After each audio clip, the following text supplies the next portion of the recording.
Good morning. ಹುರುಳಿ ಚಟ್ನಿ ಮಾಡ್ತಾಯಿದ್ದೀನಿ. ಫಸ್ಟಿಗೆ ಒಂದು ಬೌಲ್ ಹುರುಳಿ ತಗೊಂಡಿದ್ದೀನಿ. ಅದನ್ನು ಚೆನ್ನಾಗಿ ಬಿಸಿ ಮಾಡ್ತಾಯಿದ್ದೀನಿ, ಫ್ರೈ ಮಾಡ್ತಾಯಿದ್ದೀನಿ.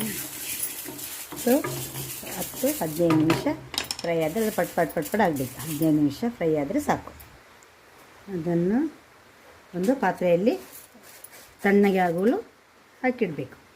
ಅದರ ನಂತರ ಅರ್ಧ ಕಾಯಿ ಸರಿ, ಅದು ಕಾಯಿ ನಿಮಗೆ ಜಾಸ್ತಿ ಬೇಡ ಅಂದರೆ ಸ್ವಲ್ಪ ಹಾಕ್ಬೋದು.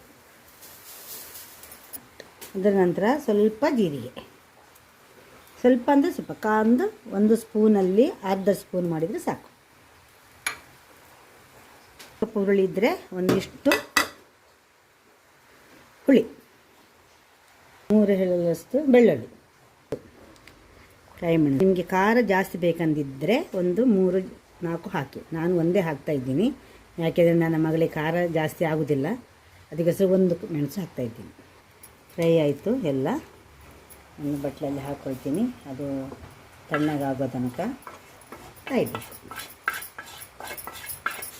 ತಣ್ಣಗಾದ ಮೇಲೆ ಎಲ್ಲ ವಸ್ತುವನ್ನು ಮಿಕ್ಸಿಗೆ ಹಾಕಿ ಕಡಿಬೇಕು.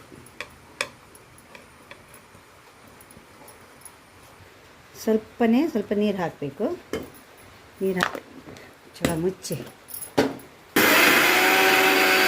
ಗ್ರೈಂಡ್ ಮಾಡಿ. ಸ್ವಲ್ಪ ಉಪ್ಪು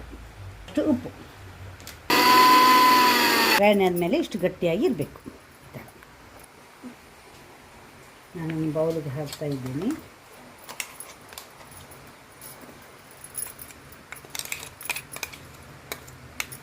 ಹೀಗೆ ನನ್ನ ಮಗಳ ಕೈಗೆ ಕೊಡ್ತೀನಿ, ಹೇಗಿದೆ ಟೇಸ್ಟ್ ಅಂತ ಹೇಳ್ತಾರೆ.